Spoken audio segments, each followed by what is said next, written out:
कभी कभी घर में क्लेशों के कारण जो होता है वो होता है जनरेशन गैप। और जनरेशन गैप क्या होता है, जैसे कि हमारा हमारा हमारे तक, हमारे माँ बापों का, हमारे से हमारे बच्चों तक का जो जनरेशन गैप होता है वो होता है। लेकिन हम जब परिवार में होते हैं तो हमें साइकोलॉजिकल तरीके से चलना होता है। उनकी जो हमारे बुज़ुर्ग हैं उनको हम, जैसे हमारे माँ बाप हो गए, हमारे चाचा ताऊ हो गए, हमारे सास ससुर कह लो, और भी जो बुज़ुर्ग हैं तो उनको हमको उनकी जनरेशन के हिसाब से डील करना पड़ेगा उनके साथ।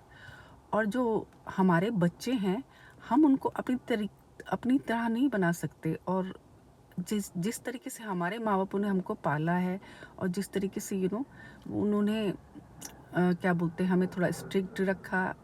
स्ट्रिक्ट रखना भी ज़रूरी है जहाँ पर स्ट्रिक्ट रखना है, लेकिन हम उनको वैसे नहीं डील कर सकते।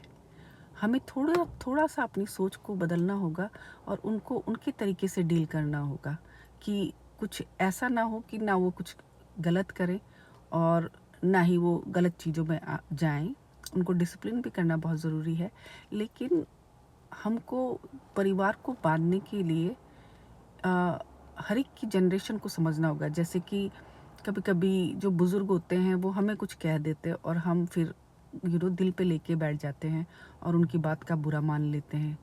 तो हमें ये नहीं करना है। हमको समझना पड़ेगा कि उनकी जनरेशन और वो जहाँ पले बड़े हैं उनका माहौल कैसा था, तो वो उस हिसाब से हमसे बातें करते हैं। और इसका मुख्य कारण ये भी है कि बहुत से जो हाँ क्या बोलते हैं, पेरेंट्स जो होते हैं पुरानी जनरेशन के, वो कुछ कुछ अनएजुकेटेड भी होते हैं तो वो भी हमको समझना बहुत ज़रूरी है कि वो किस तरीके से हमें डील कर रहे हैं। तो आ, हमें अपने बच्चों को भी अपने बच्चों को भी उस तरीके से डील करना होगा जिस तरीके से वो हैं, जो उनकी आज की जनरेशन है उस तरीके से। तो ये भी घर का कारण बन जाता है, लड़ाइयों का, कलेशों का कारण बन जाता है और हम लड़ने लगते हैं। तो परमेश्वर की उसमें वो भी है, एक वर्ष भी है जो कहता है कि तुम अपनों को ही प्यार करते हो, अपनों को ही सलाम करते हो, तो क्या बड़ा करते हो, तो अन्य जाति भी करती है। मैं तो कहता हूँ कि तुम अपने दुश्मनों को प्यार करो, उनके लिए दुआएं करो। तो हम लोगों को तो बाइबल बिल्कुल उलट फेर करके रख देती है कि जो हमारे सताने वाले हैं उनसे भी हमको प्यार करना है। तो वो तो हमारे घर के लोग हैं, अपने घर के लोगों से भी हमको बना के रखनी चाहिए।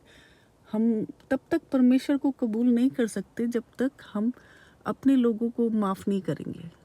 जब हम अपने घर वालों की बातों को नहीं सुन रहे हैं तो हम अपने दुश्मनों से कैसे प्यार करेंगे भाई, राइट? तो ये मेरा आज का विचार है और वर्ष है कि घर में जितना हो सके एक इंसान ऐसा होना चाहिए जो ये कहे कि मैं अपने घर में क्लेश नहीं होने दूंगा। मेरा घर बरकतों का घर है, मेरा घर आशीषों का घर है, मेरे घर में हमेशा हंसी खुशी रहेगी, कोई किसी से नाराज़ नहीं रहेगा और मेरे कारण तो कभी भी घर में अशांति नहीं होगी। मेक श्योर कि मेरे कारण घर में कभी अशांति नहीं होगी।